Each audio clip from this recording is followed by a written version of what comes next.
Welcome, and it's great to hear all the things that you love about Maumee Valley, and what's reassuring is that you're going to see all of those in our ideas for the future. The things that you know and love about Maumee Valley, our strengths, are the things that we want to build on. And so we're really essentially talking about taking all of those things to the next level in the coming years.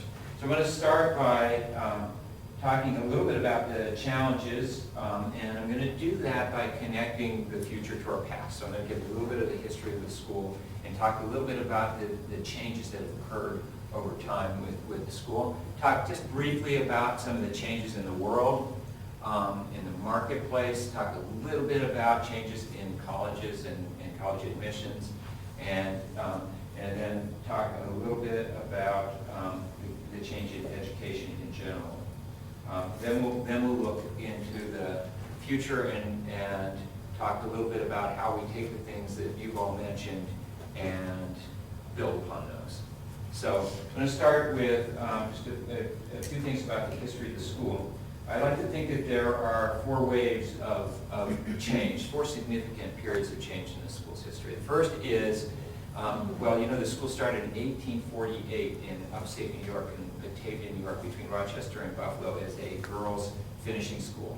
So basically, it was teaching young women to be homemakers, and this area of the country was the western frontier, and families here, it was a rough place. They sent their girls up to New York to be educated. So it was a little boarding school. And in 1884, Toledo had become a large enough city and a thriving city that those families enticed the Smead girls to move their school to this location. And so in 1884, it moved here.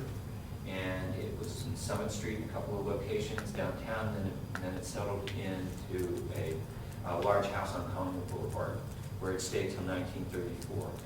It still is a girls' finishing school. In 1934, it moved to this location as part of a national movement, country day school movement, which was happening around the country, and the concept was simple. It was to get kids out of the inner cities that were industrial, sooty, and into the countryside, and where nature could become part of the curriculum. And so this was really a crossroad, the dirt roads and farms out here at that time. And so when it moved here, it became coeducational. And that is a school responding to the changing times and the thought that women deserve more of an education than just to be homemakers, and this idea that women's rights and we want our girls to have advantages too. And so when it switched from being a girls' finishing school, it also became a college prep school. So co-ed and college prep in 1934. And you can imagine how disruptive that was, right, to the community that was here. All of a sudden we got boys, people that wanted to send their girls out to be away from the boys, and now the boys are right in the midst of them. Interestingly, if you look at the fireplace in the Smead building, you notice those are graduates. You see the first person to graduate in this location was Betty Gutchess, 1935. She was the sole graduate in 1935.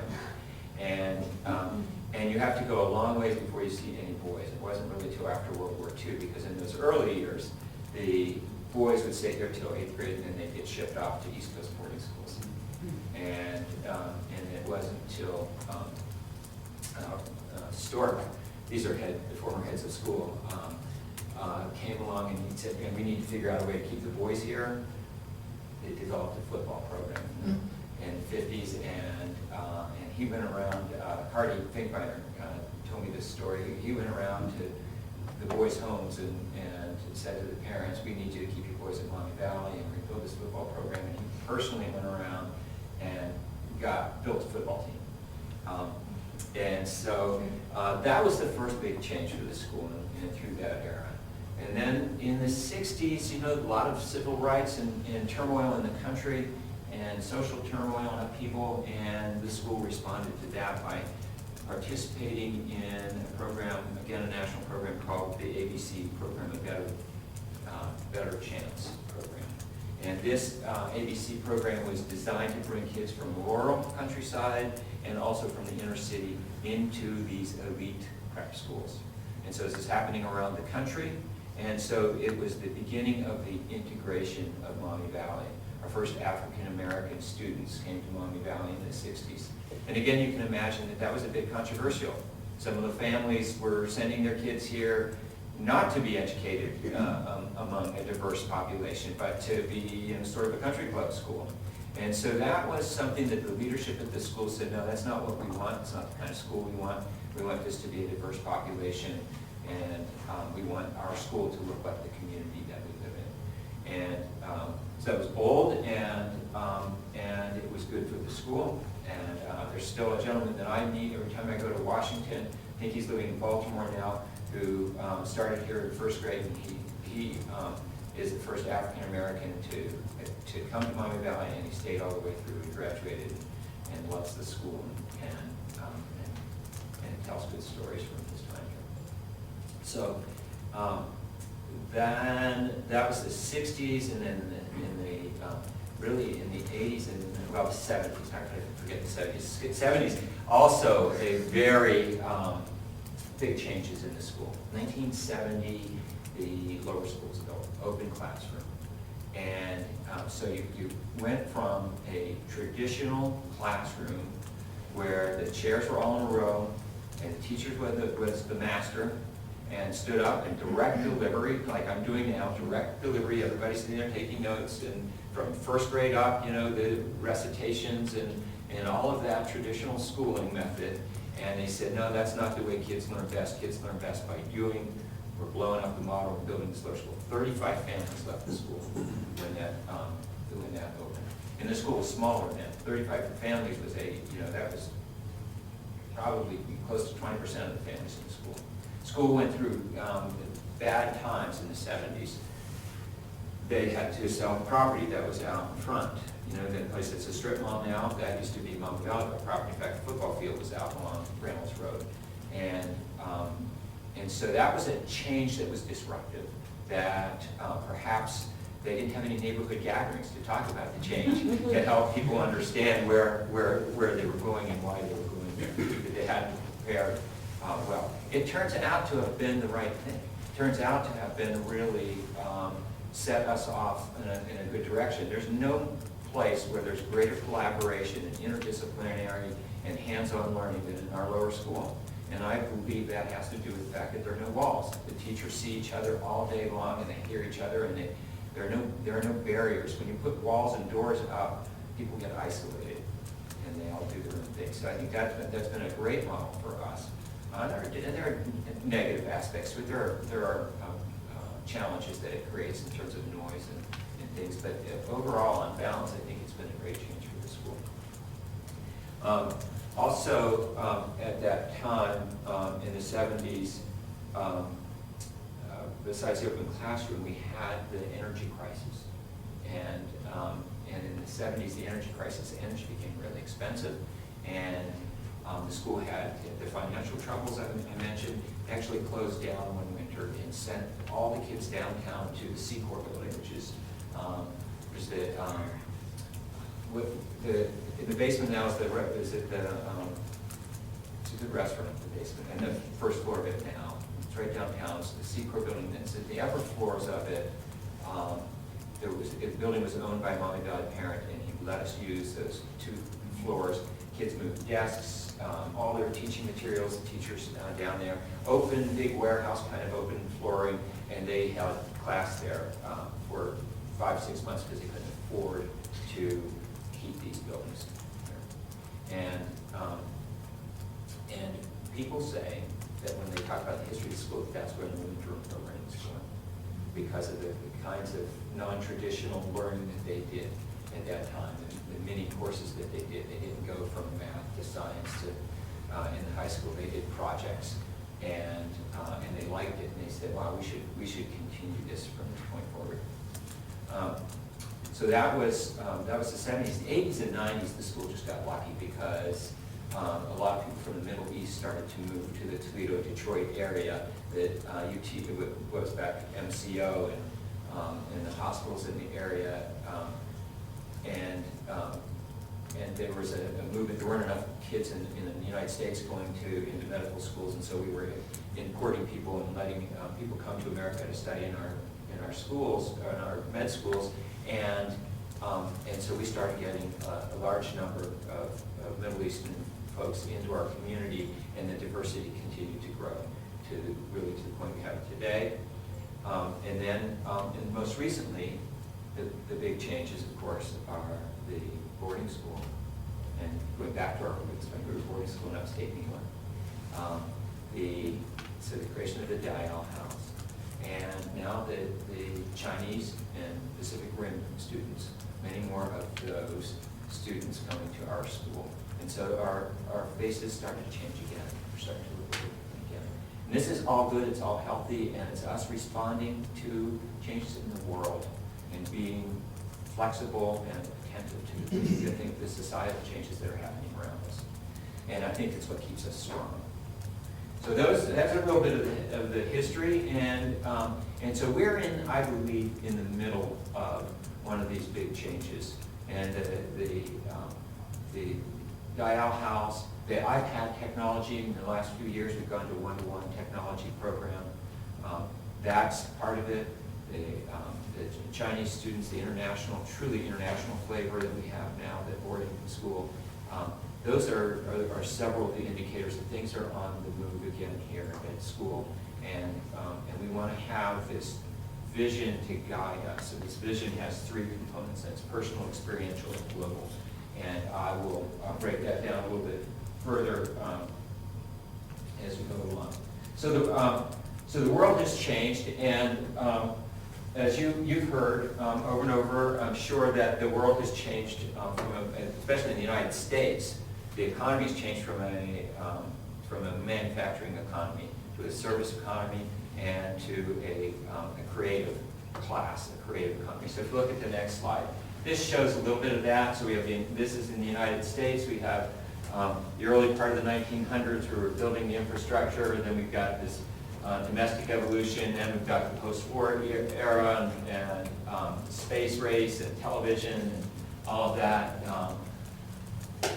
And then we have baby boomers enter the workforce, and now the creative economy. Well, so many of the jobs, manufacturing jobs, have gone abroad over time. This is the working class, so you can see that's kind of flattened out in the last several decades. This is the service class, which you hear about all the time, that has really taken off. And then this is the creative class, and these are two lines having to do it. This is the super creative class. These are the real innovators, and I mean the people that, like Steve Jobs, who are really changing the world. And these are all the designers and the architects and the programmers and all the people that innovate. And this is an area of growth, and this is what we hear over and over again that we need to train our kids to do. We need to train our kids to, no matter what, by the way, no matter what business they go into or what activity they go into, they need to be creative, they need to be flexible, they need to be able to change, they need to be adaptable. Because kids people today going into the job market are likely to have 5, 10 careers by the time they're done, which is much different than it was when I was growing up, and certainly when my father was growing up. And so what personal qualifications and skills do they need to have to be adaptable, to be creative, to be innovative, to be independent thinkers and entrepreneurial, to be courageous, to have strong communication skills. I mean, those things we call soft skills. Those are different. I'm not saying mathematical or scientific or literary. I mean, those are the traditional skills or traditional knowledge that we teach in schools. Those are important, and we'll continue to teach those. But the shift in focus toward those other skills is what we're going to see as we move forward. What's the next slide? This is an interesting one. So you hear all the time about how how the U.S. does poorly in math and science tests, international tests. So here's the United States. You can't see that over there. And the red line is math scores. So here is Singapore, Korea, Taiwan, Finland. Those are the the countries that do really well, and here's the United States. The good news is that they do a test on confidence. The U.S. kills everybody in terms of confidence in math. The kids, they're not very good at math, but they're really confident in their math ability. that ends up actually being really important. And the other thing is, when they survey these kids, they don't enjoy math and science as much, and they don't value it as much. It kind of gets drilled and killed over here. Anybody can teach to the test, and if that's what our goal was, to have the highest test scores, then we can do that. And by the way, the race to the top, the No Child Left Behind, the Common Core, all of those things designed to improve our test scores, I believe, miss the point. And we don't want to spend the 12, 13 years that we have your children teaching two tests. We want to go after those other things that we talked about, innovation and independent thinking, creativity and collaboration. Those are the important things they learn in a community like this. And so we don't want to get on that train, and being in the state of Ohio, where the state legislates the independent schools more than any other state in the country. Most states leave the independent schools alone entirely. I mean, they do not regulate them except for safety and security. They do not touch their academics. In Ohio, we actually, our association had to hire a lobbyist who works full-time to try to fend off the state from coming in and regulating what we teach and assess how we assess the kids and so on. So it's a real struggle for us. Anyway, the blue line on this is a measure of innovation, entrepreneurial capability, and what we see is that it's a negative correlation. So the higher you score on the math test, the lower your innovation and entrepreneurship, and the lower you score on it, the higher. Now, there are admittedly many other factors involved in this. I mean, these tend to be countries that are fairly locked down in terms of mobility and in terms of freedom of information and dialogue and communication and things like that. But it's an interesting picture. Okay, so the world has changed from manufacturing to this creative class and the service industry. The joke that Yang Zhao, you'll hear me mention Yang Zhao several times. Yang Zhao is a professor of education at the University of Oregon, and I just spent a day with him. I've heard him speak a couple times. I spent a day with him a couple of weeks ago at a conference in St. Louis, and his joke is, you're either going to be the innovators or you're going to be the person in this country, in this economy, or you're going to be the person who serves them coffee. Those are going to be your choices.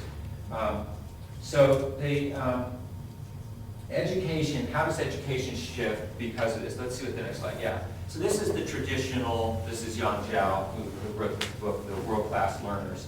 If you're interested, you should pick that up. It's a great read. And he says you take all of these things, individual differences, multiple intelligences, cultural diversity, curiosity, passion, and so on, and they funnel them. And schooling is a process of narrowing. It's of making everybody be the same. Jim mentioned, he was a different kind of learner. If you're a different kind of learner in this kind of a schooling system, you either conform or you get beat up, right? And so the whole idea is to bring kids out as managers and workers. Have, even at our school today, students have about 90% the same experience or the same curriculum. So it doesn't matter if you're Jonathan Buchanan, whose passion is computers and coding. If you go through a traditional school system, you're going to have 90% of the same thing everybody else has, and that passion is not going to get fed and supported. And And so the next model shows a very simple graphic, like a pictorial representation of what we're talking about. So we're going to take this, and we're going to celebrate this, and we want to acknowledge it, and we want to teach through it. We want to teach to people's strengths and not their weaknesses. Their strengths are what they're interested in. So if you read the, did anybody get a chance to read the Will Richardson book? So we'll do and by the way, it's really a booklet, it's an essay, it's 80 pages or something. We're going to create, after we're done with all of these talks, and we just have one more, we'll create a website that's interactive where we can share ideas, and I'll put resources like articles and the books and things that I'm reading up there so that we can continue this conversation into the future. But the idea is that that we want to celebrate differences and help people become themselves. So his example in that book is his son, his wife and Will Richardson and his wife had refused to let their kids do computer games. And they just thought it's bad, waste of time. And then it was, I think the kid was about 10 years old, it was a Saturday, it was raining, and that what we do all day. And they gave in, they said, okay, you can do one day, you can do Minecraft. And they told him he could do it. They signed him up on computer in the morning. They didn't see him until dinner time. And at dinner, he could not be contained. He was just bubbling about what he had done all day, the world he had created, the city, all the stuff he had done, and he couldn't wait till after dinner to take them in and show them what he had done. And they were just amazed. They said, how did you learn this? You hadn't been able to play games before. Did you download a manual or something? He said, no. He said, I called my friends who were on a network. I met people online who were doing this. I created a group of people that I could get questions from. I read I downloaded some tips and some other things, and then I just started doing it. And what his takeaway from that is, if a child is curious and passionate, they will teach themselves. And what do we need? And then he contrasted that with the experience his son was having in the school that he was in, where it was like pulling teeth to get him to do his homework every night, and make him sit down. And it was like, make him take his medicine because medicine is good for him.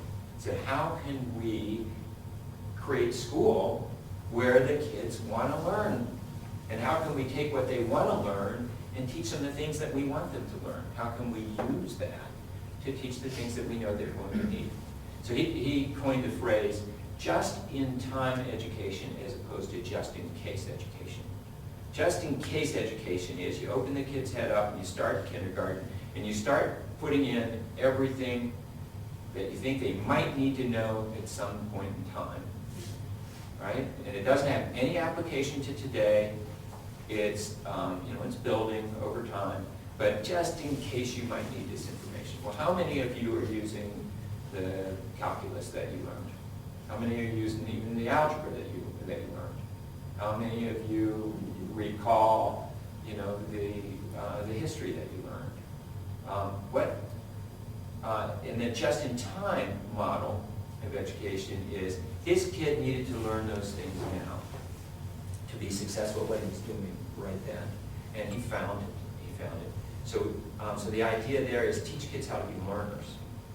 Teach kids how to make meaning, how to retrieve information, and how to collaborate, and they will get the information they need when they need it. Now that's an overstatement. I think the real world and the real education is a combination of both those kinds of things, but I think, in his statement, this is Will Richardson now, which I think is an overstatement, but I think it's provocative,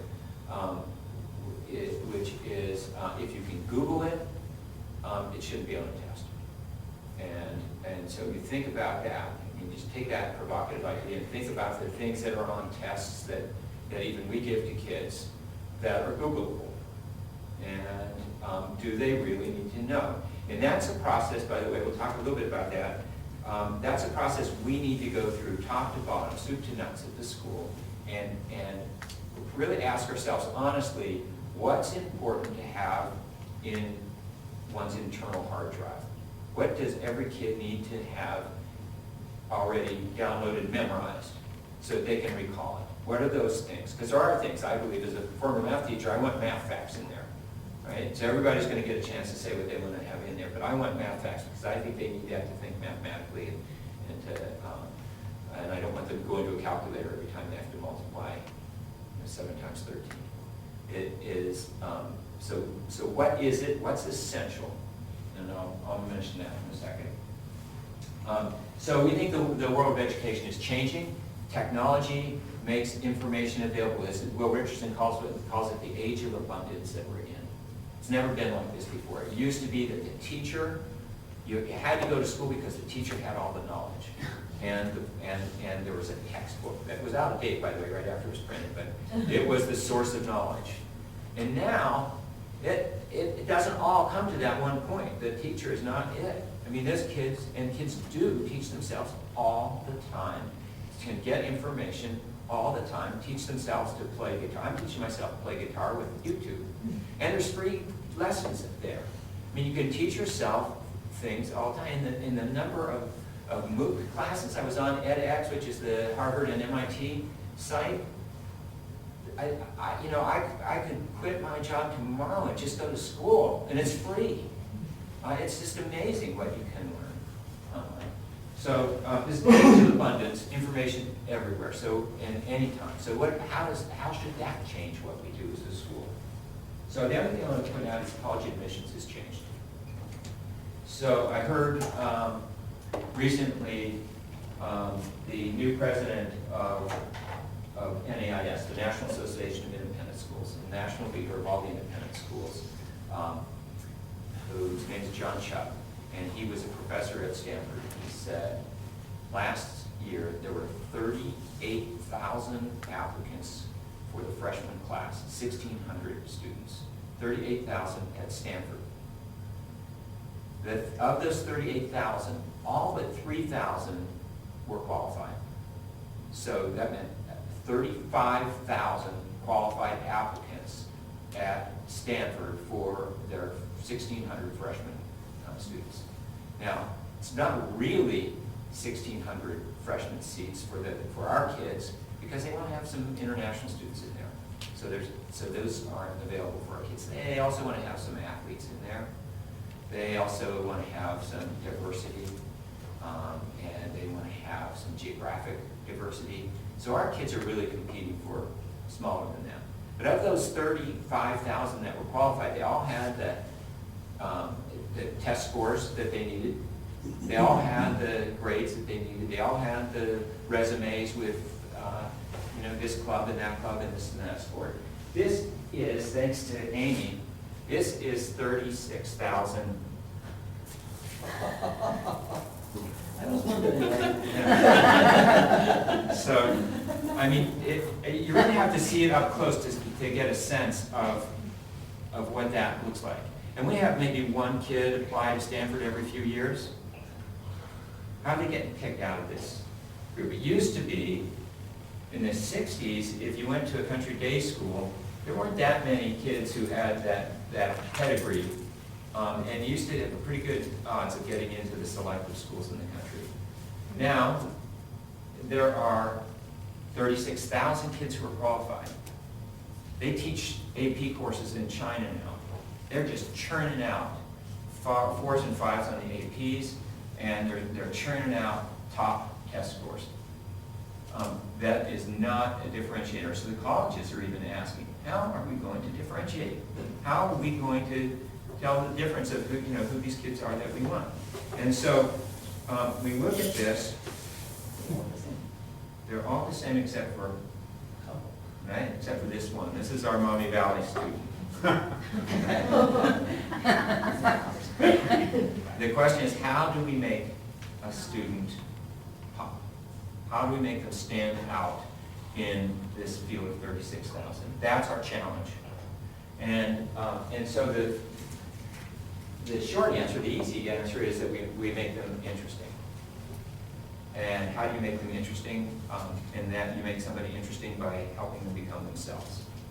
So you personalize things.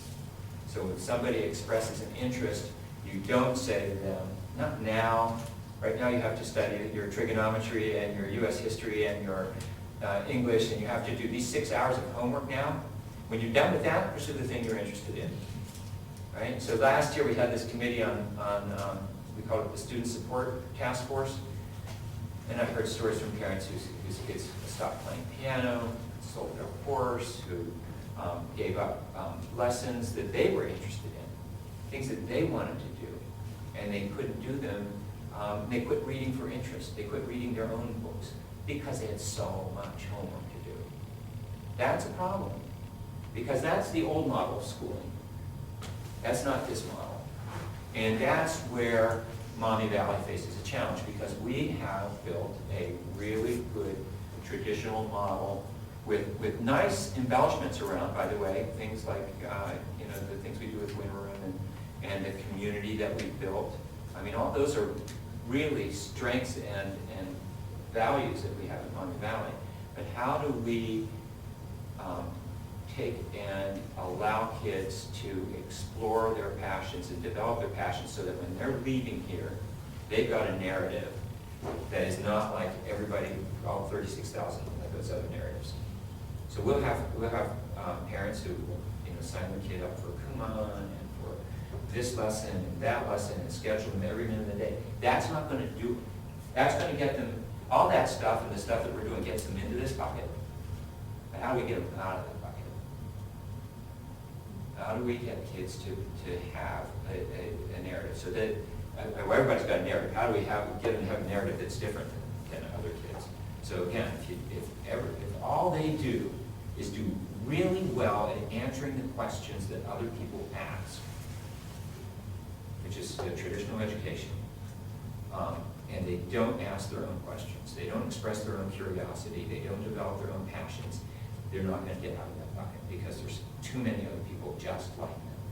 And that's just the lottery. Maybe they get out of the bucket because it's a lottery. And somebody's got to win the lottery, right? But we want to increase their chances of getting selected out of that. What's our next slide? Let's see if we're ready for that. I think we are. Oh, this fact. This is Yang Zhao told me that 25% of the Chinese kids who get into Ivies drop out. 25%, because they know they're trained how to take tests, and they know how to answer the questions other people ask, and they get into that kind of an environment where they're asked to think independently, and they can't survive in that environment. One other thing I want to say, in 2005 we had 2 students go to Yale, 1 to Harvard, 1 to Stanford, 1 to MIT, 1 to Carnegie Mellon, 1 to Smith, and 1 to Swarthmore, and a whole bunch of other colleges. That's 7 out of a class of about 35, 40 students. I can't remember exactly how many were in that class. So a fifth went into the most selective colleges in the country. We haven't had a year like that since. And the reason is not because our academics are any different in Maumee Valley. Our test scores, our SATs, ACT scores, that class wasn't even the highest class we have on record. In fact, the year after that was better. It is that in that 10 years, since 2005, Common App has exploded so that you get, kids apply instead of to 5 or 7 colleges, they're applying to 10 or 15 colleges, so you get kids spraying their applications all over the place. You've got China now just exploding on this country, and I don't know how many high school graduates they have each year, but they are looking for colleges. The speaker downtown Toledo said that China has the ability to educate 10% of their high school graduates in college and higher education. 10%. That means the other 90% are looking around the world, and they're looking to English-speaking countries. New Zealand, Australia, U.S., England. So that's so we haven't changed in terms of academic rigor or in terms of academic outcomes, but the world has changed around us, and so we've got to focus on the things that we do well. By the way, we are not alone in having this conversation. I go to these independent school conferences and workshops. John Chuck was saying the same thing. He says, you guys, you're not going to be the only school even in your communities that have these top test scores. You look around the affluent suburban schools, their top 10% is going to look a lot like your top 10%. They're going to have AP classes and kids who do perfectly on their SATs and ACTs and APs tests just like you do. And that's not your differentiator. And he said you need to focus on the things that you do that they can't do: participation, collaboration, creativity, critical thinking. Those kinds of things that we can do and add the richness of our diverse community here, the kinds of experiences that we can create for our kids because we're small and nimble. He said, and you need to be able to talk about those, and you need to be able to market those, and you need to be able to measure those. So how do we know a kid is more creative after their experience here than they were when they started here? How do we know if they have more perseverance than they did when they started? So here's, so as we look to the future, we look to our guiding principles. This is our mission statement. Have you ever seen the mission statement before? Anybody? So we enable students to become enlightened, compassionate, contributing citizens of our global community while preparing them for their best opportunities in higher education and beyond to that. So the next slide will break that down a little bit for us. So here's what we mean by enlightened. And these are just some of the descriptors that we've come up with. Culturally literate, digitally literate. That digitally literate, when this mission was written 20, 30 years ago, that was not even an issue, right? That's in there now. So this evolves, changes. Scholars with the capacity to assess, evaluate, and synthesize information. A growth mindset, grit, and capacity to create meaning. I'm just going to focus on those two because I think they're so important.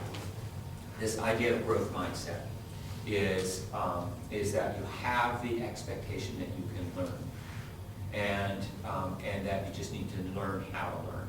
So the idea, there was a school, an inner city school, where a new principal came in, and kids were failing in this school, and the new principal had this model of growth mindset. Carol Dweck writes a lot about growth mindset. She does a lot of study on this. And the idea, what she did was she changed the grading system from A, B, C, D, and F to A, B, C, and NY. And NY was not yet. That change signaled to the kids, their parents, and to the teachers that if they hadn't reached that A, B, or C level yet, they were still learning. Now, in a traditional model, you take a test, you get a D, well, you get a D, and the teacher starts to develop a sense. Well, first the student starts to develop a sense, I'm not very good at this. I can't do this. They get D's, they get F's.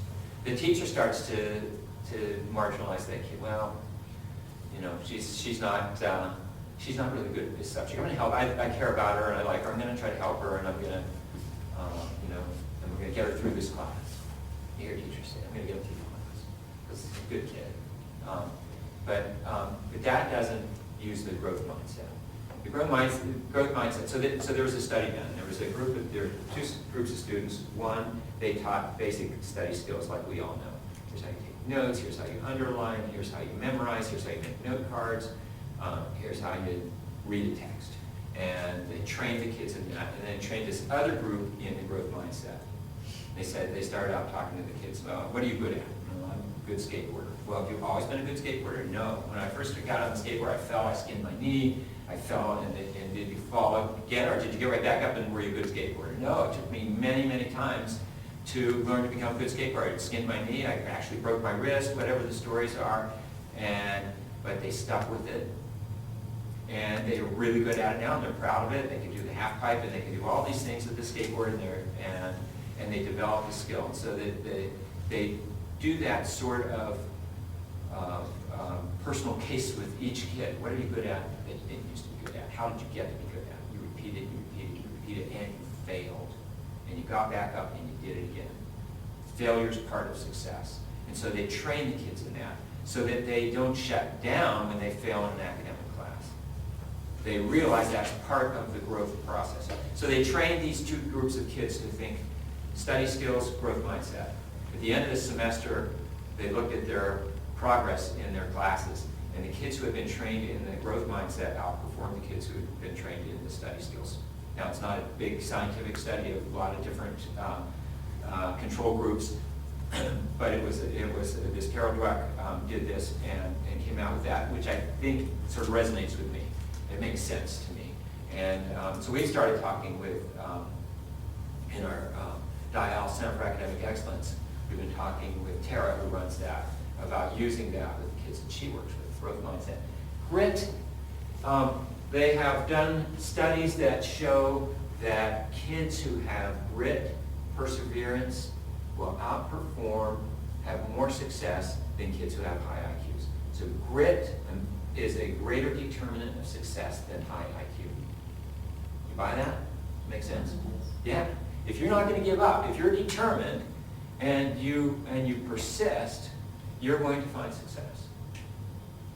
And so these are things that that we have to ask ourselves. If we believe that, how do we teach it? Good question. Yeah, yeah. And how do we know? How do we know that after 6 years at Maumee Valley they have more grit than they had when they started? How do we measure that? How do we teach it? So those are the questions that we need to ask ourselves as we retool for the next iteration of Maumee Valley, because we want to focus on those things. These others, empathy, self-awareness, character education, all very important to us. Contributing citizen of our global community, cross-culturally literate. Up here, culturally literate, international, cross-culturally literate. To understand what motivates other people, what other people believe, what their assumptions are, what their needs and their interests are. If you understand what somebody else's interests and needs are, you can negotiate with them, and you can better compromise and work with them. This idea of entrepreneurialism, effective communication. If I look across here, we do all of these things to one degree or another. And look at this one, communication, we nail that. There's nothing that we do better at Maumee Valley than teach kids how to write and communicate. It's a hallmark of a Maumee Valley education, and we hear it every year from our graduates. We'll have a Get Back Day next Wednesday, where our most recent graduates will come back and they'll talk to our students. They will, to a person, say that they help other kids in their dorm write their papers. They are skilled. It's a skill that they graduate from Maumee Valley with. We don't want to tamper with that, because we continue to believe that's an important skill to have. No matter what field you go in, to be able to communicate effectively is important. Now we want to broaden that. So before it was writing, and we need to continue to do writing, but there's other forms of communication now that kids need to begin to develop those skills. Visual communication with online communication and so on. Okay, so the values that we have that we're looking at is growth mindset, grit, character education, creativity, and innovation. Those are the things that we look at building upon for the future. So our vision then for the future is the next slide. This is something that Amy came up with, because Amy's a visual learner, and so she read my 12-page vision for the future of Maumee Valley, and she said, well, that's a lot of words. So she said, I need a picture. So this is the picture that she created, and I'll let her describe the picture to you. So, right, like Gary said, I'm used to bullet points, and when you start getting lengthy, it's a lot harder for me to keep my attention and my focus, so I started sketching, and I had a sketch pad by my bed, and I'd wake up in the middle of the night, and I'd sketch a little more, and this is kind of what came out. So it looks a little busy, but I think when we talk through it, it's at the outskirts, at the core of what is a Maumee Valley education. You have the personal, you have the global, you have the experiential. It's everything that you all talked about, loving about the school as the foundation here.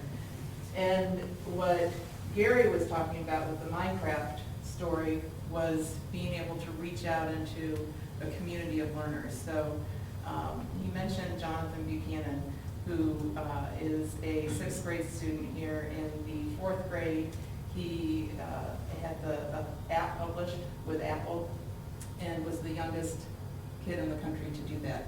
But he had an interest in it, and he taught himself to do it. He sat in his room, he figured out how to do it, he got into the larger community. His dad certainly helped and things like that.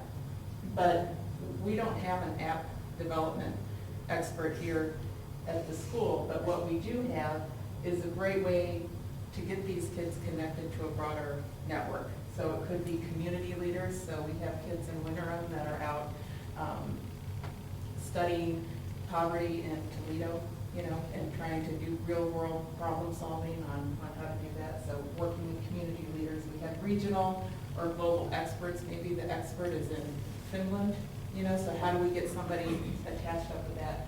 We have peer groups, they're really good at getting through YouTube and connecting to peers, but we have a great alumni network that, our kids have graduated and gone on to do really great things. So we see Maumee Valley as being that gateway to a community of learners. So Gary said you can go online and learn a lot of things, but it's up to, then you're just kind of alone and individually trying to figure it out. So how do we become that hub that is the gateway to say, you have this passion, let's figure out what alumni do we know that has that passion also, and how can we get you integrated into that broader community of learners, even facilitators. Now, not every kid, they come in when they're 4 years old, they don't know that they're going to be the next screenwriter or whatnot. So there's the foundational skills, these are the soft skills, as well as the math facts and there's certain core things that we want everyone to know. But we have to keep exposing them to things, letting them explore. I don't think probably any of you when you were 6, maybe you did. There's probably a few people at 6 that knew what they wanted to do, but you liked getting exposed to a lot of things, and then eventually something just clicked for you. And it can change, so Jonathan's now building computers and not designing apps, so, it changes. But anytime you get that personal passion, how do we start to connect and teach these things through it? So for the girl who had to sell her horse, wouldn't it be great for her to learn physics and things like that through the equestrian quest that she was on, instead of selling her horse, as an example. And then knowing that how you bring these things out, whether they're just beginning or an intermediate learner or an advanced learner, is different. So the faculty is, they know our kids already so well, but become very critical in how to do that differently with each kid. And at the top here is really, I think everyone here likes the personal attention that our faculty members give our students. And Fred mentioned the involvement of the parent community. We're lucky that we have parents that are so involved, and teachers. So this triad up here with the student, parents, and the faculty working together to make all this work and connect, that's our vision. And how we get there, that's what we're talking about. Like, what's that way to use these new tools we have and be the facilitators. Great, thank you. So,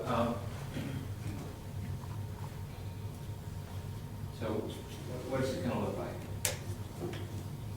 We start with personal. We've talked a little bit about how kids express an interest in how we want to nurture that and encourage it. And we'll be sensitive to the fact, as Amy said, that it's going to evolve and change over time. Not everybody has a passion when they're 4 years old, but they probably have an interest. What is that interest? And I think it's perfectly acceptable for us to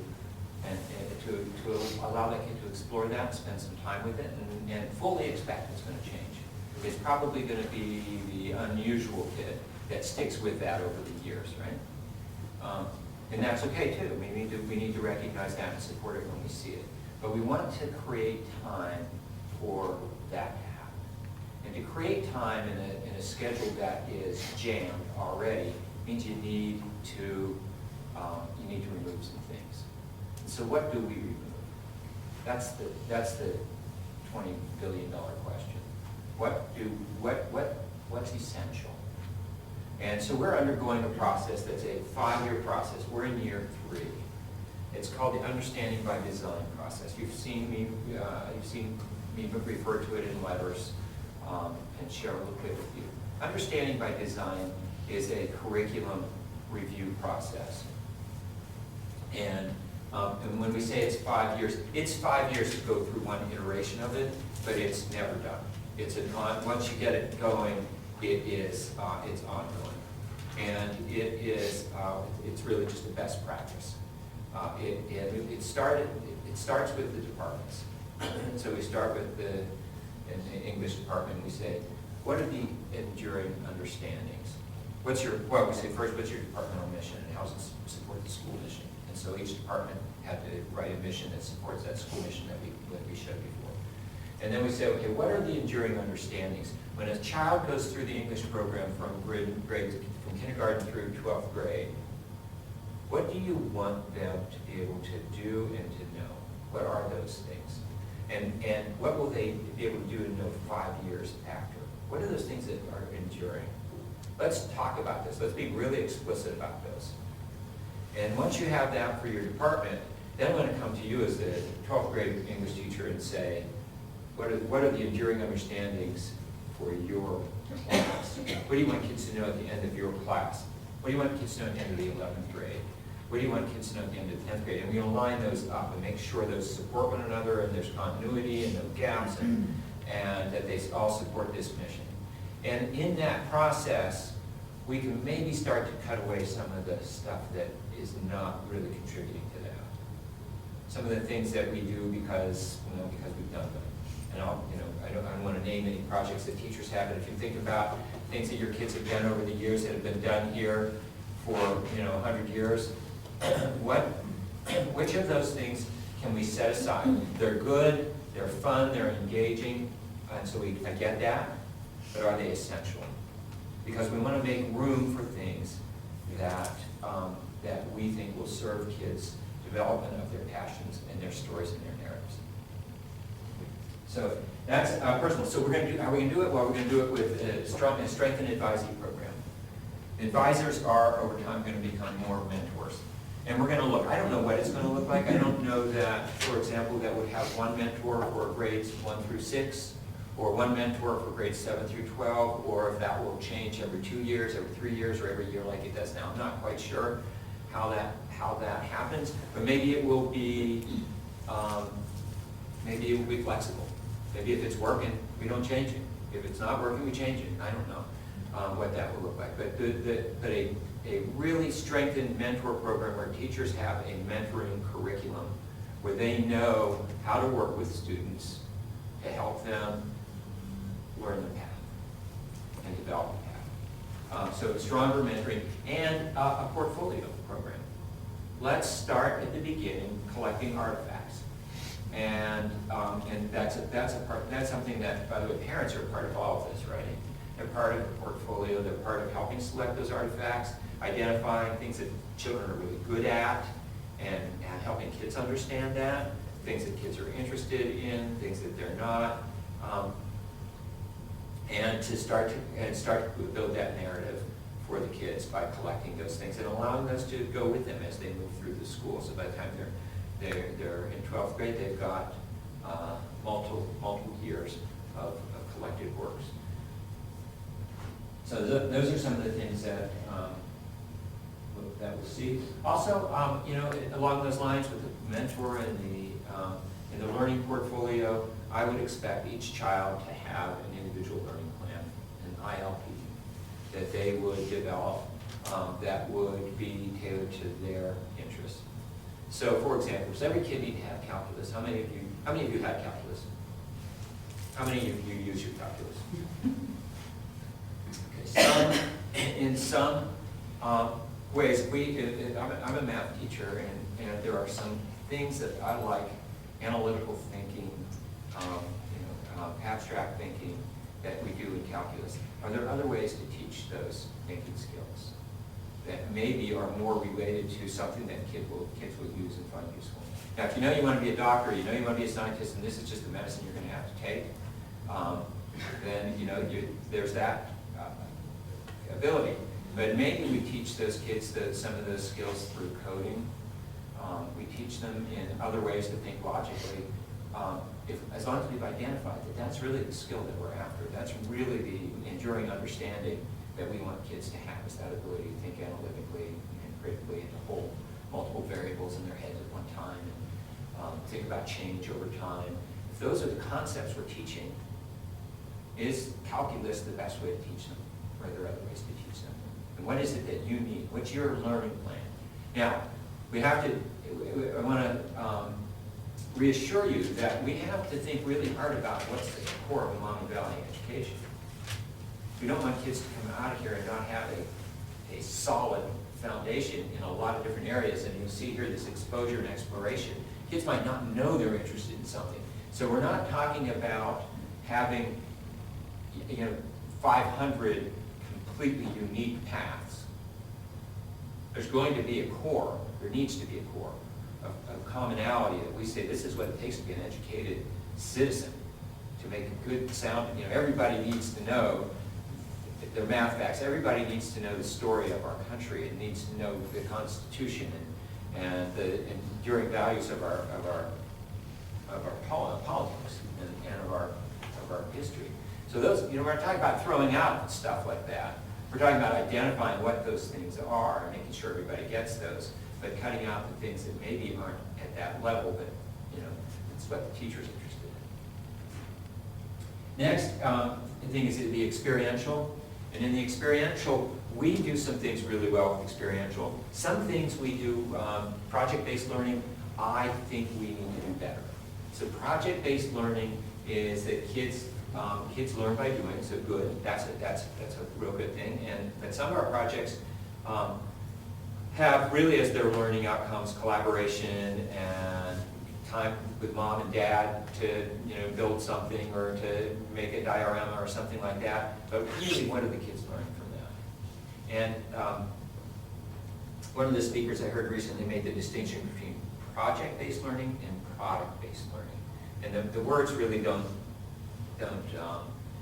indicate for me the difference, but the concept is, in product-based learning, the kids are doing authentic work. They are not doing work that the outcome is already known. Project-based learning, everybody knows the outcome. Take a science experiment. Everybody knows if you follow steps 1, 2, 3, 4, and 5, this is the result you're going to get. If you don't get that result, then you need to analyze what went wrong along the way.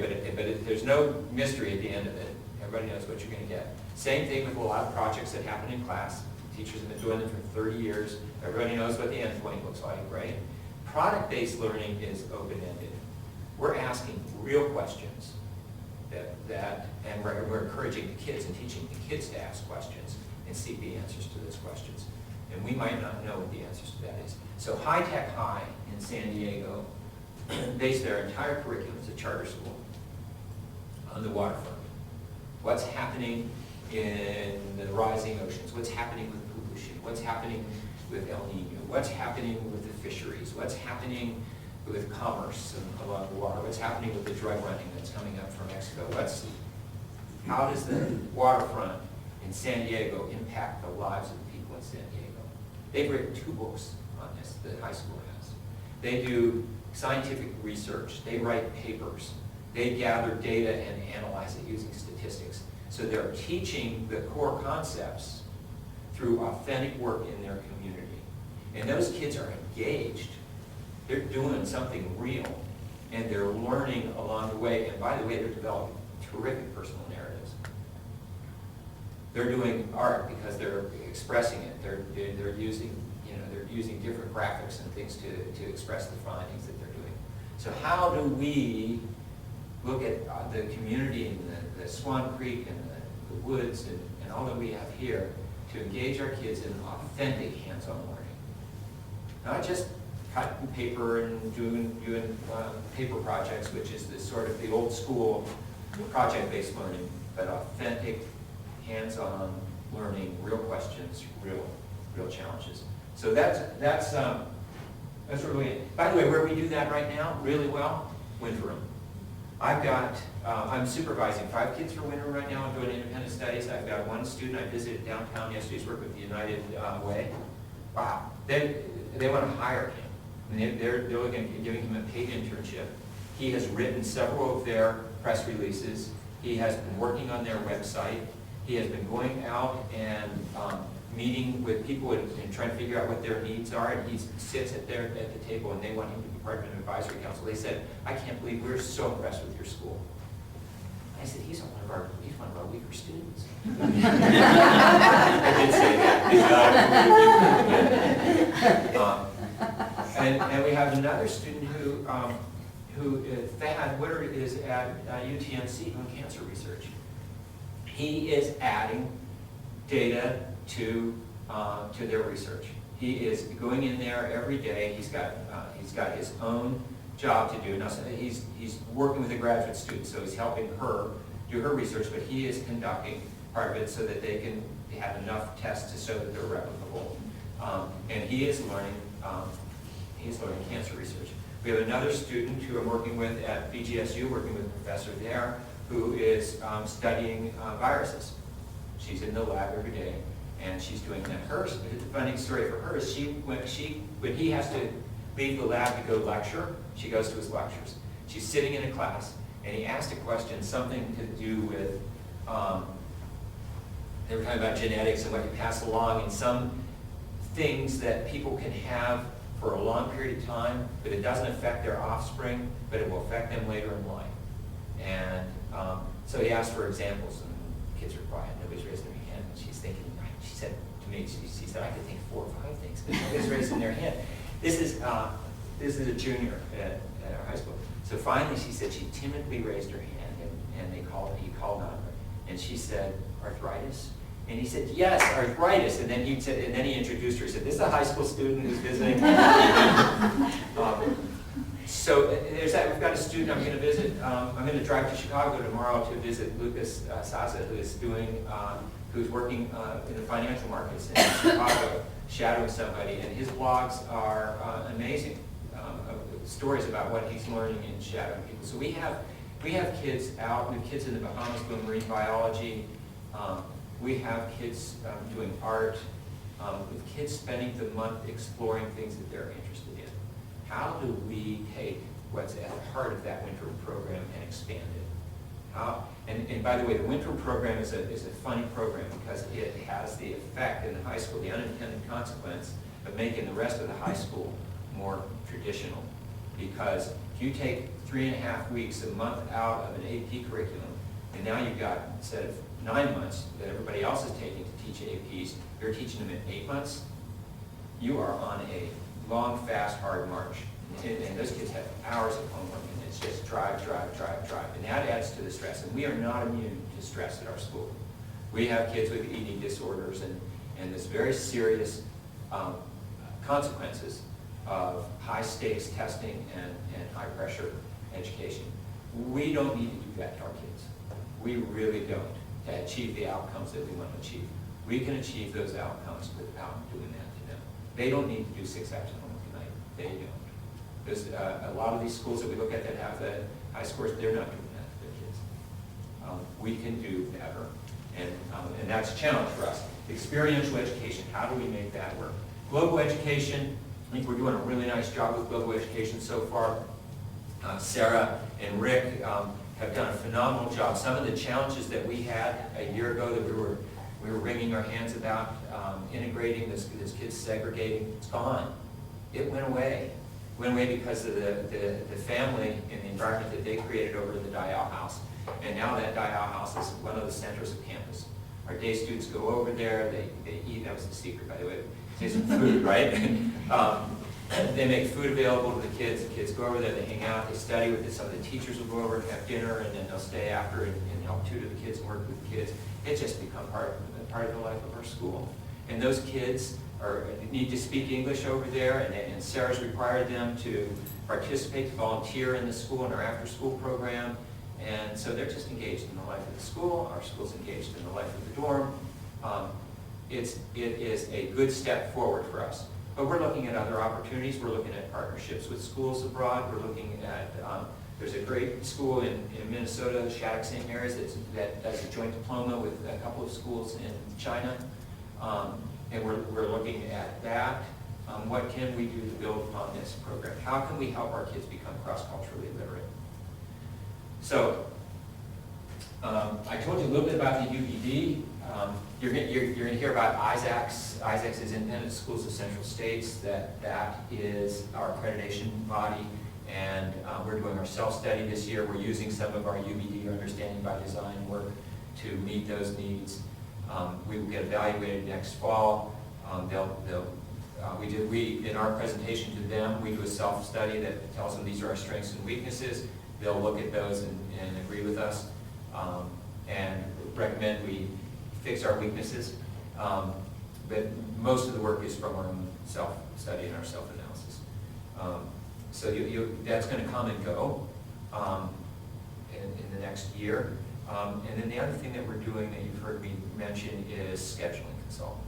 So right now, just as our classroom structure in the lower school opened up people's minds to working together differently, our schedule restricts us. So in the high school, if you have to change classes 7 times a day, there's 7 50-minute class periods without taxing periods. So you really got a 45-minute class teaching time. And you're getting up, changing seats, changing subjects every 45 minutes. It is not conducive to the kind of experience-based learning that we want to do. In fact, it's an impediment. Teachers will say, well, teachers do say, when we ask teachers, we talk to teachers about this, say, well, I'd love to do that kind of stuff, but I can't do it. You can't do a project in 45 minutes. By the time I get it set up, it's time to start cleaning up. So we've got a scheduling consultant committee, done this all around the country many times. And by the way, I said to the board, well, I'll do it. I'll send some administrators. We'll go around to different schools and look at their different schedules. And they said, thankfully, you don't have time to do that, and you don't have the expertise to do that. Surely there's somebody out there that does this for a living. And sure enough, there's independent school management, which we've used for some other consulting work, and they do some really good work, is going to come in. They'll spend an entire week on campus in a couple of weeks in December.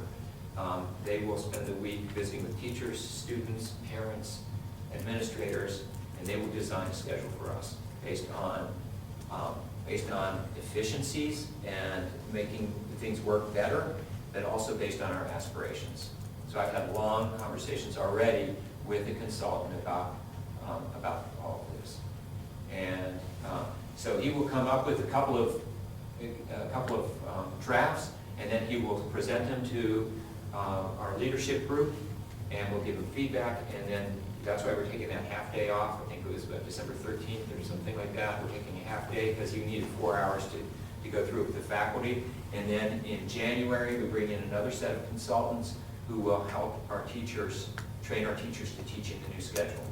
Because if you've been teaching for 30 years in 45-minute blocks, now you have a 90-minute block to teach in, you're going to do 2 45-minute blocks. And so we need to help people break open and the way they think about things. So I don't know that we're going to get a 90-minute block, and I don't know that every class or every course is going to have 90 minutes. Maybe the foreign language people say we want to meet every day for 45 minutes. That's the best way to teach foreign language. And maybe other people say, we want two 90-minute blocks instead. So we'll work through that, and I know that part of the day will involve longer blocks of time, but I don't know that will be everywhere. So I'd like to see portfolios. I'd also like to see us start to assess some of these so-called softer skills, so that we can, because by assessing them, we can then improve, right? So if we know that it's our intent to improve grit, and we can measure the grit at 6th grade and again at 12th grade, and there's no growth, and we can look at the things that we did, and we can start to tweak those and play with those and to make it stronger. There are instruments that exist for this now, and new ones that one in particular that I'm interested in that a lot of independent schools are using, that's being benchmarked right now. They're creating the baseline for it, and it's going to be available in the spring. So we'll look at that. But I would like to see something like that get started, because it's going to take a few years for that to be a tool that we can use for improvement. We'll have schedule change.